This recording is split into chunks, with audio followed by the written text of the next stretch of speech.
It's the Bill Scott Cubicle Show. Yeah? It's the Bill Scott Cubicle Show. Yeah!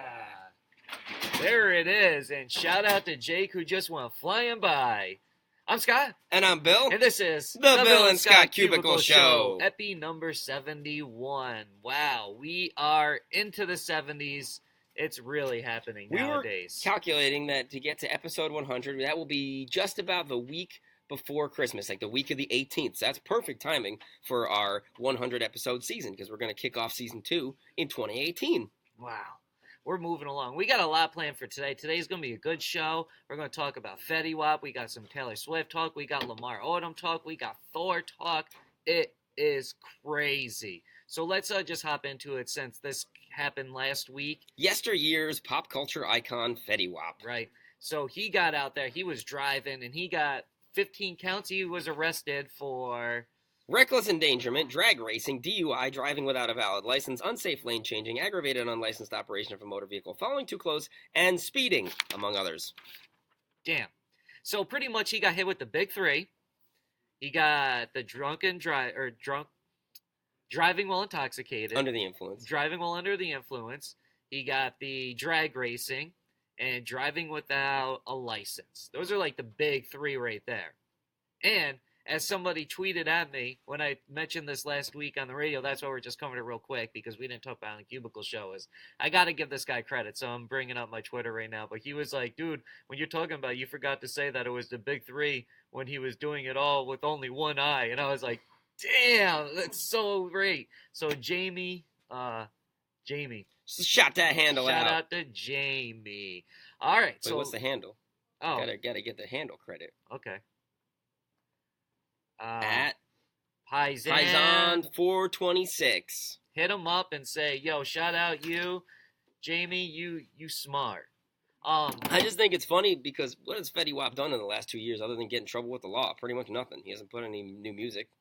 What's he doing? He might have one of the biggest drop-offs ever. I agree. Because think about it, when he came out, he had hit after back hit to after back to hit. back. It was like 5 in a row. And now he can't put out one to save his life. See, and that's I think they rolled out all of his music too soon. They should have saved it. A little overextension right there. Yeah, a little bit of reaching. But speaking about rolling out music. Uh-oh, it's almost that time for November 10th, the album release day. And you know what that means. For Taylor Swift. You know what that means. Reputation is coming. Here we go. Okay, this is as always, baby snowflake Taylor's a sensitive subject, so we got to be careful here. But what we can say are facts. What we do know about, this is expected to be a really big album. Yes. 400,000 copies already sold in pre-orders through Walmart, Target, iTunes, and her website, which is double the number of pre-orders for her previous best-selling album, 1989. That sold 1.3 million copies in its first week. And these are actual orders. This is actual, these are already sold. Yep, these are albums sold. That's over and done with. Not including streams or anything. So that alone, the fact that she's selling over 400,000 albums, this is just a pre-sale. Even if it doesn't go up past 500,000, the fact that she sold that many actual copies is just insane alone. So I give her credit for that. And not everybody who's going to buy the album is going to pre-order it. Those are just like the hardcore Taylor Swift stans that are in there, and they want their Taylor Swift online rewards. Right. Like Ashley probably pre-ordered it, but maybe even she didn't. We should bring her over here and ask her. Hey, Ashley. You over there? Ashley! No. Come here. Hey, come here. Come here. So this is setting up for her homework. to possibly have the biggest album sale of the first week of the year. It is. So did you pre-order Taylor Swift's new album? Now look at that. She is a huge fan, and she didn't even pre-order it. So the 400,000 people that did, and you're going to buy it when it comes out, right? I honestly don't have any of the albums. You're going to stream it. Yeah, anytime I want to hear anything, I just she doesn't buy have it on any of the iTunes. Wait a second. Hold on. Let's run this narrative Wait. back. She just said she'll buy it on iTunes. I'll buy it on iTunes. That's the same. That's fine. It's the same thing. Doesn't matter if you have a physical CD. You spend your money CD. actually on Taylor Swift albums? Or will you? The last one I bought, I want to say it was like Sparks Fly or something like that. Well, the point is, if you're going to spend your money on Taylor Swift, but you haven't even pre-ordered, you, the biggest Taylor Swift fan we know of, we can take that information and say 400,000 people have already pre-ordered, and there are so many more out there who have not, and they are going to buy the album. And then there's like her, she's either going to buy it or she's going to stream it. So that's going to rack up her those sales. album numbers are going to go up. So my question before this was, is this going to outsell Damn by Kendrick Lamar? Now, his album in its first week did 603,000, that's the highest selling of the year, so highest selling opening week. And she's already at 400. So I'm pretty sure that it's like a given. Oh yeah. That she's going to. The question is, can she sell $1 billion by the end of the year? $1 billion by the end of the year? She's not selling $1 billion by the end of the year. I mean, can she sell? Definitely not. She's not selling $1 billion. I always do this. $2 million. Right, that's about what Kendrick's done. $2 million, $1 billion. I don't think she's gonna do. Can she beat those Adele numbers? Adele sold like 5 million copies of her last album in the first week. That's like the highest selling first week sales of all time. Can Taylor Swift do it? Decision 2017, America. Will you buy? Yeah, that's true. That's why it will be. If she could sell 2 million by the end of the year in this day and age, not being Adele, because I don't think she's gonna break 5 million. Then that'd be impressive. I think the fact that she's already moved about 500,000 pre-sale is just impressive alone. Oh yeah, For sure, 100%. Dan, we're talking very positive about you, Taylor, today. Right, exactly. So we don't have anything to worry about. Taylor. So, but does that lead to her rigging the system like what Chris Brown is doing with his latest album, having everybody do all this little pre-stuff? You got to go to her website and do all this. So, is this just another form of rigging the system to manipulate the numbers? I think because you buy a shirt, you get the album. You know what I mean? It's one of those type of deals. So is she rigging the system? Yeah. Is she pulling a Chris Brown right now without like doing it? If you're buying an album, you have a better chance of getting tickets and stuff like that. Mm-hmm. Yep. So, I think when it all boils down, everything is rigging the system. Every kind of promotional tie-in you do is an attempt to rig the system. It only really matters when you're doing it like Chris Brown in such a big, extravagant, bold, unashamed manner where he's like, yeah, we're rigging the system. We're making an album that's 4 times as long as your average album. Which I respect more. And we're telling people to go rig the system. So I think this is not quite that level. It's close. It is close. It's probably as close as we've ever Actually, seen. I think it's worse on the fans because she's telling the fans you have to buy to get close. Chris is just like, just please stream so I can look better. But also buy multiple physical copies of my album. He said that. He said buy multiple if you can afford it, but at least buy one. Yeah. Even if you can't afford it, take out a loan. I think any artist would want you to buy multiple copies. Yeah. Well, most of them don't go to their Instagram page and tell you to do it, though. That's the difference. That's the difference. That's the Chris Brown difference. When you align with Chris Brown, you get the Chris Brown difference. We're gonna give you some. Do that when you're talking about Chris We're Brown. giving you some homework that has nothing to do with anything going on. So the album's November 10th, Ashley. I know. On November 13th, we need a review. Oh yeah. I got you. That's the Monday episode. We'll get a review from Ashley about the album. She can be a critic. All right. So we also got Marvel.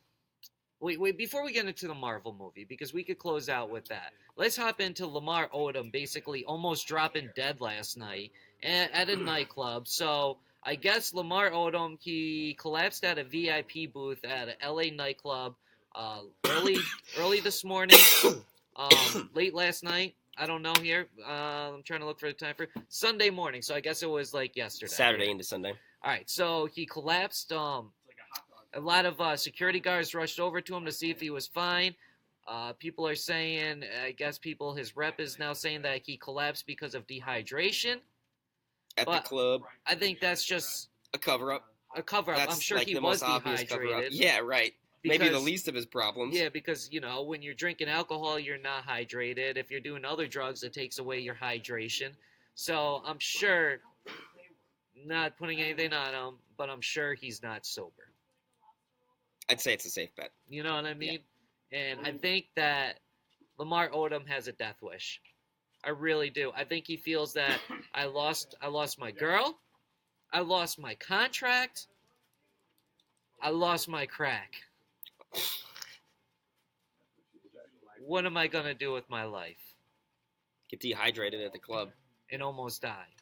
So, but my thoughts are with him. I really hope he gets better and stuff, but it don't seem like he's trying to do anything to better his life at all. You got to make the choice. If you want to get better, it's up to you. And I'm talking to you watching the show. If you're struggling right now, people can help, but the only one who can turn things around that's you. Is you. You look yourself in the mirror and you say, "I got it." You got to take responsibility. Sometimes I think that's a lot of the issue with dealing with your problems. You can't be a baby. Sit around feeling sorry for yourself. You got to be like, you know what? I'm going to pull myself up out of this hole. Yeah. We didn't exactly plan to talk about this, but it was, you know what? It's a public service announcement. 1-800-273-8255. Is that the name of it? I can never remember exactly what it is. Yeah, Logic song. Give Logic a call. He sits there and he answers that number personally. Did you know that? Oh, wow, he does? Yeah, let's call him up. Let's do it. Let's talk to Logic. Call that number and ask to talk to Logic. Yeah, Logic, please. Logic, and if he's not there, maybe Alessia Carr or Khalid are on, stand-in duty. Yeah, then ask for us. 4th and 5th, you can ask for us. Okay. All right, so anyways, Thor. The movie came out this weekend. We're not music critics, but we are movie critics, especially when it comes to comic book movies. Did pretty good in the box office opening weekend, $121 million. But let's rank this, okay? 4th best opening of the year so far, behind Beauty and the Beast, Guardians of the Galaxy Volume 2, and this is the kicker, It. Stephen King's It made $123 million in its opening weekend and beat out a major Marvel blockbuster. Second time around being rolled out. That's right. Well, I think there's a few... I think for the average person that would be going to see Thor, I don't think it really matters what the movie is about, but I think that a lot of the people that are really into it have kind of said some negative stuff, and it's the first Marvel movie that's kind of getting bashed, that's, getting destroyed a little bit. Not all the writers and bloggers are able to defend this Marvel movie like they have been able to defend the other ones in the past. I seen it this weekend. So did I. You seen it? Mm-hmm. What do you give it out of 10? I would give it out of a 10. A 6.5 out of 10, and I say that's a bad score for a Marvel movie. Oh, we got Tall Sean. He's gonna get it. Tall Sean gonna throw us. I'm listening. I want to see because I haven't seen it yet. Okay. I give it a 6. Okay, so we're roughly on the same page. Your critiques earlier are similar to mine, so go ahead. This is the way I feel about the movie, right? The action in it was all great. The ending, I like the ending. That was all cool and everything. But my problem is that it's trying to be too much like Guardians of the Galaxy and way too much like Deadpool. It's trying to take on this whole comedy side that Thor really isn't 100% about. And I think that hurts it, in my opinion. It's one thing, the humor felt extremely forced. It was like they wrote a script for this movie, and then there was some really funny parts in it. There were. Don't get me wrong. I laughed out loud. I genuinely laughed, but not all the time. Probably only like 10 to 15% of the jokes. And I think the issue comes when there is a joke in like literally every line. Not literally, but like there was a joke at every possible opportunity. Every potentially impactful, like somber, dramatic moment was then, and also here's a joke thrown in. Like it takes away the impact of a joke when there's a joke in freaking every scene. You got to have some weightiness to offset, or you got to have some weightiness for the humor to offset in the first place for it to be effective. And a lot of the jokes were just bad and stupid. Like I felt like it's Chris Hemsworth running around doing a bad Chris Pratt imitation. Not that that's his fault, that's the writing's fault. But I was hoping for something a little more serious when you're talking about the apocalypse in Norse mythology, not just like a goofy like blooper fest, which is what it felt like. Yeah, I don't think that's really what Thor's about. No, personally. And a lot of the critics. What do you think of that, Sean? Call Sean. Slide on over. I saw Bill's Facebook post about it, and I thought, well, this sucks because I want to go see that movie, and you made it seem like I don't want to go see the movie. So I went and I looked up everybody else's, like normal people, and they all loved the movie. Yes. Yeah, that's so good. So what I'm getting here is you like the action. Yep. It had a good ending. Yes, I did like the end was really good. You like the action, had a good ending, and it was funny. Kind of. But you laughed out loud, and you thought it was funny in a bunch of places. There was more funny than what he's saying. You're I think. concerned that the movie doesn't take itself seriously enough. Not exactly. As a Thor movie. I guess that sort is of a part of it. Yeah, I mean that would be the foundation. Or is it that you two, as movie critics, are taking yourselves too seriously? No, I'm definitely not. No. I'm not this. I'm not serious. It's a problem of saying, it's a problem of execution, not a problem of content. Not want to go see the movie, then they're going to see it in their house a year later, and they're going to go, "I can't believe those guys. Well, that's that how was I feel. worth the ticket. I don't." Well, it wasn't a bad movie. Yeah. It was not bad. I just can't say that it was good. It had so much potential to be much more than it was, and it felt cheap. It felt like they cheapened the experience with a bunch of forced humor. It really was. It felt forced. Like they were trying way too hard to be Guardians of the Galaxy, and it's not what it is. Yeah, I love Guardians of the Galaxy. I think it's great. It doesn't take itself seriously at all. It's like cheeky. It's irreverent. Does Deadpool. Right, and they did that very well too. I love Deadpool as well. But when I tell you not to go see the like movie, I would say go see it. Yeah, oh yeah. I would definitely say go see it, but it's not like they took not that great. They took what those movies were and tried to copy it and did a bad job of copying it. I think more or less that I find, because I'm a different comic level than you guys. Like when you have the Avengers, Captain America, you can kind of get that, right?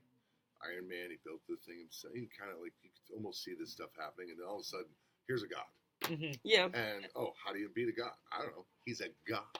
So you got to get kind of crazy and weird and wacky just to even get your mind wrapped around it anyway. So why not put a humor in it? That's what a lot of the critics are saying. Why not take yourself seriously? Like, this is what it should have been from the start. They finally brought it back around. So, I'm a god tell me, with a Paul hammer. Sean, how much is the check Marvel is giving you to talk like this about their movie? Because I'm telling you, Marvel sends out these checks to people to talk good about their movies. That's why it's got a 93% on Rotten Tomatoes. I'm going to go and I'm going to bring my 7-year-old. They're probably going to have a great time. No, you're going to definitely enjoy it. 100%. It's a fun movie. I think that's not what I got though. Well, it's not like that's what I'm saying. It's like you're going to go, you're going to enjoy it. It's just it's a 6.5, which is a solid. Like that's above average movie. But for a Marvel movie, I'm expecting like at least an 8. Like best superhero minimum movie of all time is what? Spider-Man 2.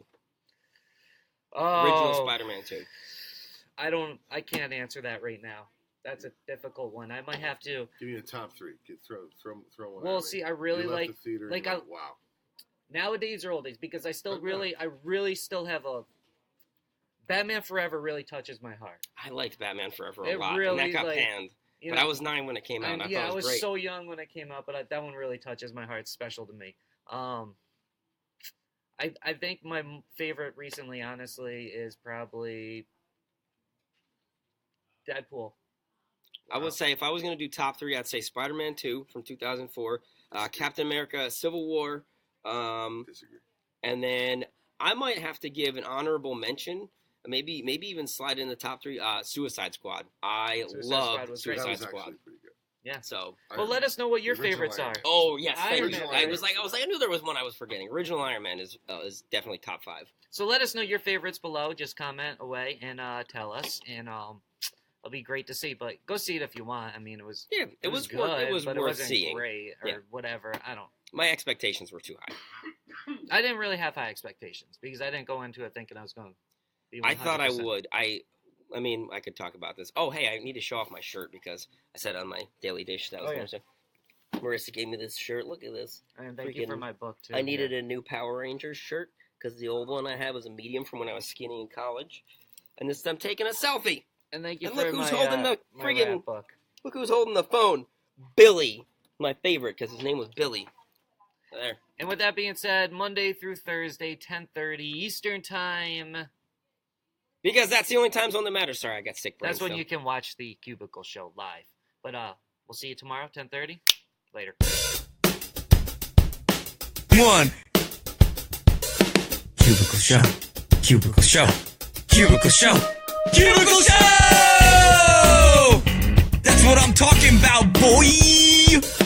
Bill and Scott Cubicle Show. Yeah? Bill and Scott Cubicle Show. Yeah! Bill and Scott Cubicle Show. It's the Bill and Scott Cubicle Show. It's the Bill and Scott Cubicle Show. It's the Bill and Scott Cubicle Show. Cubicle Show. Cubicle Show. Cubicle Show. Cubicle Show. Not a rectangle show. Not a triangle show. Not a pyramid show. It's a cubicle show. Bill and Scott Cubicle Show. Yeah? Bill and Scott Cubicle Show. Yeah! Cubicle Show. We just gotta do 1 boy.